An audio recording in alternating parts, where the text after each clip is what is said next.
Fala aí, pessoal. Mais um vídeo aqui do canal do Investidor Qualificado. E hoje eu vou trazer para vocês explicar tudo o que está acontecendo com os fundos imobiliários de papéis, né, de recebíveis. Esses FIIs que já foram os queridinhos do mercado, estão em queda, estão distribuindo um pouco menos. Eu vou explicar para vocês, minha opinião, o que eu espero deles para o futuro, se é hora de comprar, vender. Então fica ligado aqui até o final do vídeo. Já aproveita, se inscreve aqui e não deixa de curtir esse vídeo. Então vamos lá. Primeiro, só para quem não conhece um pouco desses fundos imobiliários, o que é papel recebível, né? Que eu estou colocando barra ali, porque é a mesma coisa, né? Então eles são fundos imobiliários. Aqui toda hora que eu falar FIIs, vocês já sabem, são os fundos de investimento imobiliário. Eles são aqueles fundos que eles não investem diretamente, eles não compram os imóveis físicos, e sim créditos ligados ao setor imobiliário, como os CRIs, né, que são certificados recebíveis imobiliários, as LCIs, que são letras de créditos imobiliários, e as letras hipotecárias.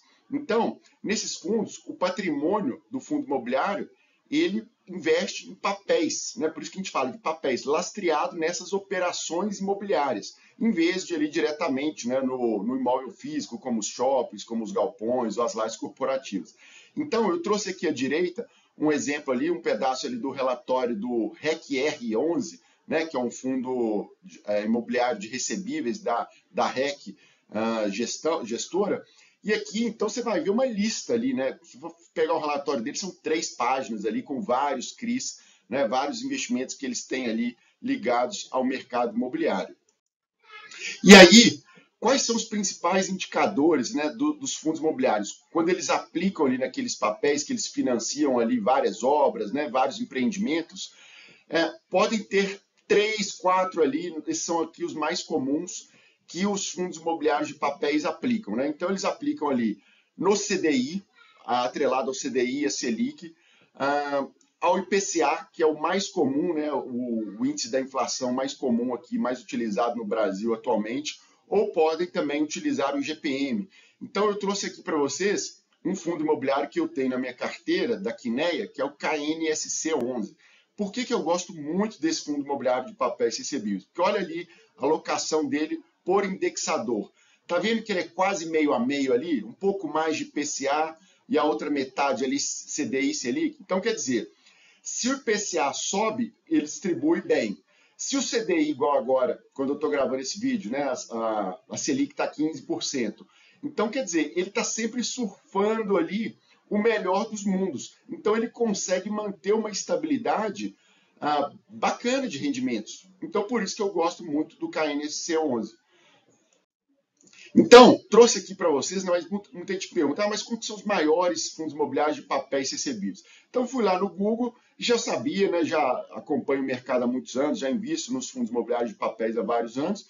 O maior deles aqui, vocês podem ver que são 3 da Quineia, né, o KNCR11, ele é o maior fundo imobiliário de papéis hoje, quase 8 bilhões de patrimônio. Mas quando a gente fala o maior número de cotistas, aí é disparado o MXRF11. Ele é o maior fundo imobiliário, ele tem mais de 1.300.000 cotistas. Então, gente, é muita gente que investe nele, né? Então, ele é um fundo ali da XP/BTG, uma gestora, outra administradora, enfim, eles estão juntos ali, são as 2 maiores corretoras do Brasil atualmente. E outros fundos imobiliários de papéis frequentemente citados e procurados ali no Google são o HGCR11, o HCTR11 e o MCCI11. Então, eu tenho os 3 na minha carteira, vou falar um pouco mais na frente ali do HCTR11, que já foi queridinho dos investidores, já ganhou Copa ali no passado, né, de melhor fundo imobiliário de papel, já distribuiu mais de R$1,50 por cota, mas hoje o cenário é bem diferente, eu vou explicar para vocês mais ali na frente. E aqui, então eu trouxe para vocês, os fundos imobiliários de papéis recebíveis, eles podem ser high grade ou high yield. Então, o que isso significa na prática? O high grade é quando ele investe ali em CRIs mais seguros, porque tem um risco de crédito menor. Então, geralmente, ele é de emissores com mais alta qualidade, saúde financeira. Então, vou dar um exemplo.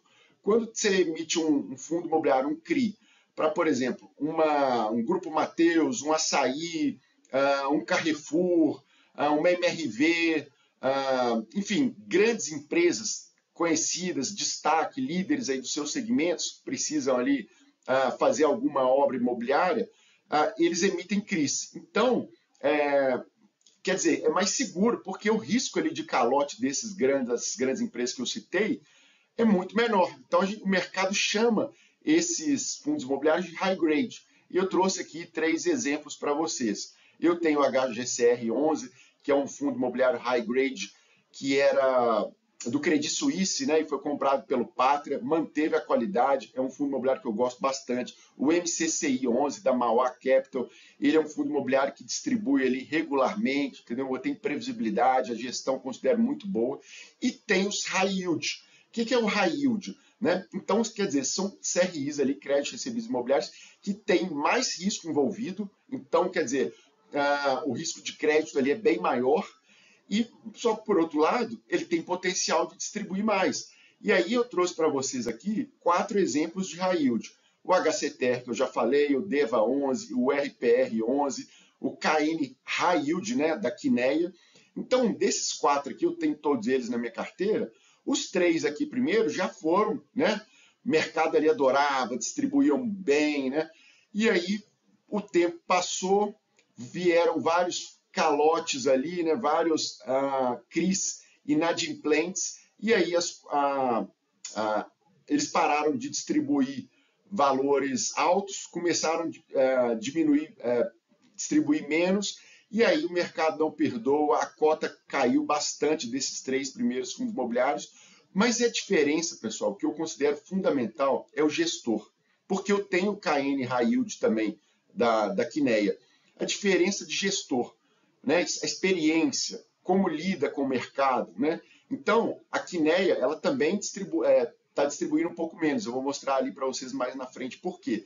Só que ela não tem o tanto de inadimplência que os outros 3 têm. Ela não fica dando moleza aí para a outra parte ali quando não paga em dia, fica dando waiver, né? O waiver é o quê? Não me paga agora não, me paga daqui um ano, né? Fica aquelas negociações frouxas ali, que é ruim para nós investidores. Então, aqui, né, ó, o cara não pagou, meu amigo, já é advogado em cima e tal, e já começa ali a cobrar, fica no cangote do cara até ele pagar e ou ele se reestruturar, porque senão ele prejudica a imagem dele como gestor e, consequentemente, nós, aí, investidores, né? Então, um ponto de atenção aqui com relação aos gestores aqui. Mas o que está acontecendo com os fundos imobiliários de papéis recebíveis, que é o título principal desse vídeo de hoje? Então, o que está acontecendo? Juros altos, pessoal. Primeira coisa, Selic em 15%, a maior taxa em 19 anos. Muitos investidores venderam suas cotas de fundos imobiliários para migrar para a renda fixa. Pô, você está lá com o CDI 14,9%, né? CDI pagando. Tranquilo, isso ali está dando mais de 1% ao mês na renda fixa, sem aquela variação ali, aquela volatilidade da renda variável, né? Que são os fundos imobiliários, as ações. Então, muita gente vendeu e foi para a renda fixa. Então, acontece. Ó, vou mostrar ali na frente. Outra coisa, o IPCA. Olha aqui o gráfico que eu trouxe do Banco Central para vocês. Desde abril desse ano de 2025, o IPCA só vem caindo. E a maioria dos fundos imobiliários de papéis, eles são atrelados, os indicadores deles são atrelados à inflação, IPCA. Então, o que acontece? Se a inflação está caindo, os fundos imobiliários de papéis recebíveis distribuem menos para nós cotistas no mês seguinte. Cada um deles ali tem uns critérios, né? Distribuem com base nos dois últimos IPCAs, né? Os indicadores dos últimos meses. Mas, enfim, se o IPCA está caindo, eles distribuem menos. E aí, né, a gente recebe menos. Terceiro ponto, inadimplência de alguns CRIs. Aí eu trouxe aqui para vocês um trecho ali do último relatório do VGIP 11, que é um fundo de papel. Aí ele citou lá, olha, o CRI Manhattan 196S, que representa 2,1% do patrimônio líquido do fundo, continua sem pagar sua parcela de juros. Então, quer dizer, isso impacta. O VGIP poderia estar distribuindo um pouquinho mais ali se esse CRI Manhattan estivesse pagando em dia os juros dele. Não está. Então, isso prejudica nós, investidores, que temos cotas ali do VGIP 11. E aí, quais são as consequências disso tudo? De juros altos, IPCA caindo, inadimplência. Os proventos mensais ali que os fundos imobiliários de CRIs estão em queda, as cotações também estão em queda. Eu trouxe aqui o gráfico do VGIP 11. Se olhar, a cota ali já bateu mais de R$90, hoje está ali na faixa de R$75, enfim, então a queda é muito grande.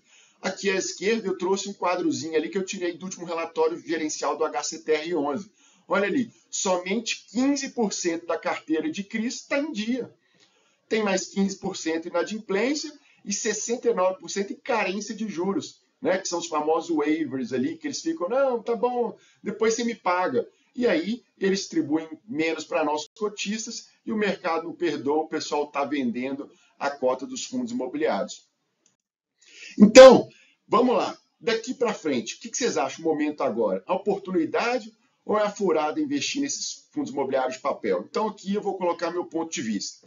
A taxa de juros ela vai cair em 2026. Por quê? A taxa de juros, o Banco Central subiu para justamente conter a inflação.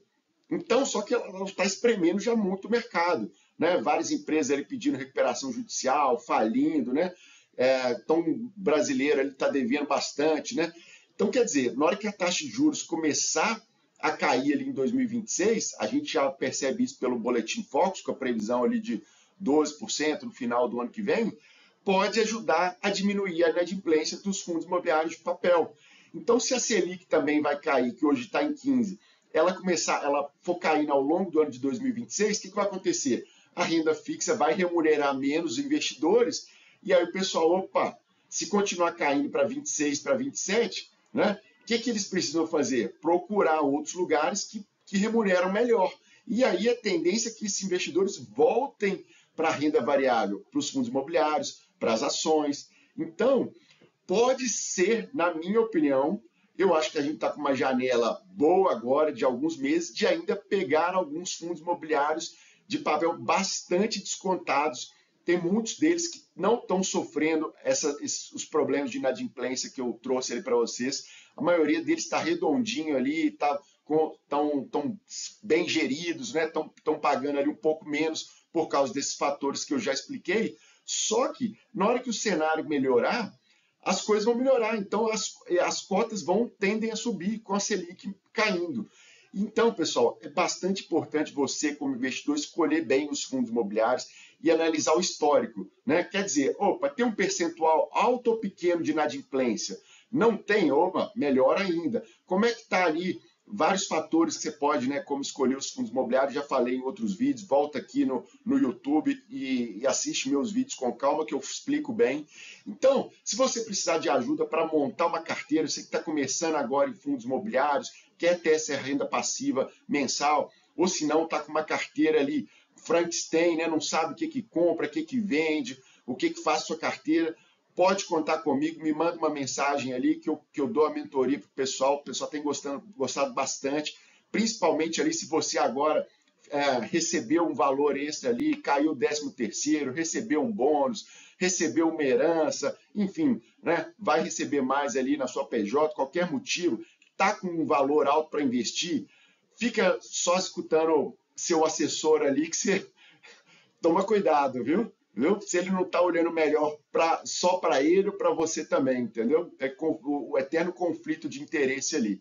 Então, se precisar de ajuda, alguém que é investidor também, experiente, tem formação na área, pode contar comigo, eu estou aqui para te ajudar.